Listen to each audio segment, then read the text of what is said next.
It's 10/24/2009. I'm John Kessler. We're at the paper bark maple tree that we planted. The client decided that they weren't interested in the Ecoart, so the Ecoart nurse logs have been removed. And this tree is not commonly, apparently it was said that trees with exfoliating bark do not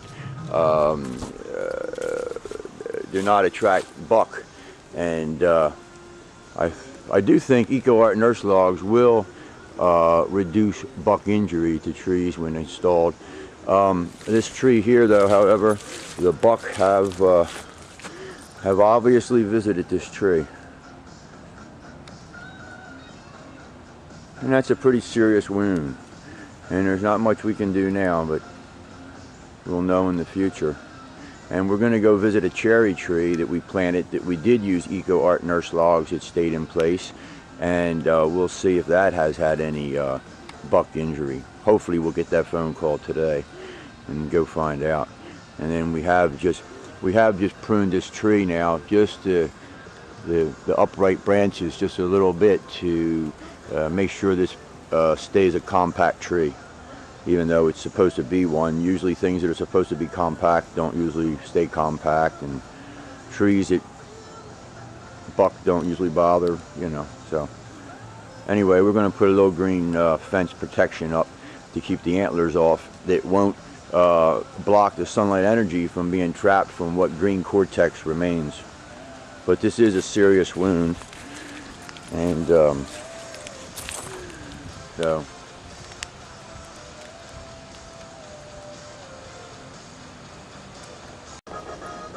okay. So here we installed a piece of fencing.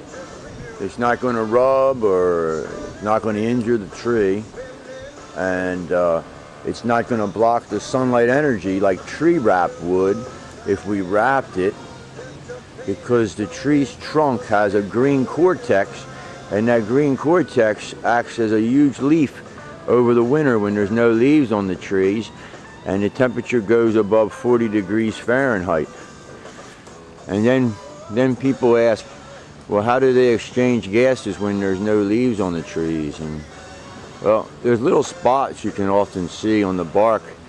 You see those little speckle spots? They're called lenticular spots, or lenticels. And what they do is they are responsible for exchanging gases when there's no leaves on the trees, so photosynthesis can take place. If you take your fingernail and scrape that young outer bark, you'll find green tissue, and that green tissue is a cortex, and it's green. One of the differences between a woody root and a woody stem. Woody roots have a cortex, but it's not green. So lenticular spots, lenticels. And then we're gonna not just treat the wound here, which there's no real treatment for this wound at this time, but we are going to treat the system, and we're going to fertilize with low nitrogen and microelements.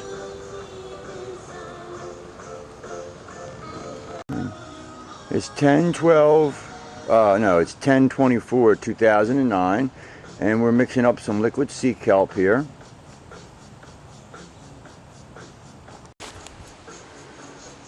So what we've done is the liquid sea kelp, I'm going to maybe put some information about that on my website, the analysis of it.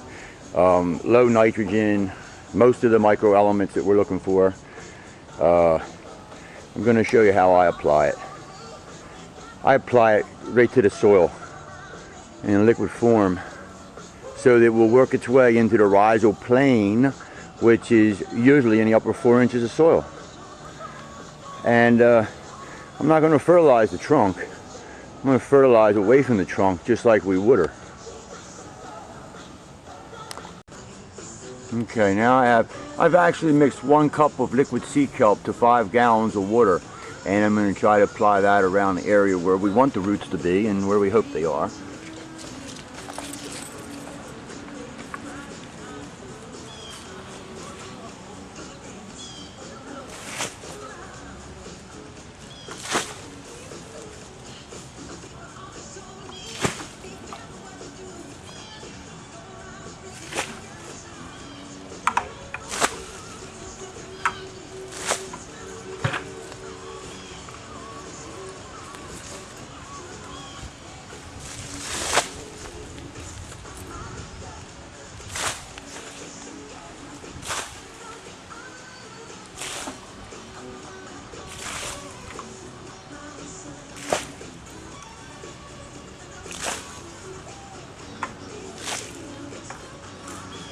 So that pretty much covers it for now. And now that'll work its way right into the rhizoplane, which will work its way to the rhizosphere, hopefully, the elements that the tree may require.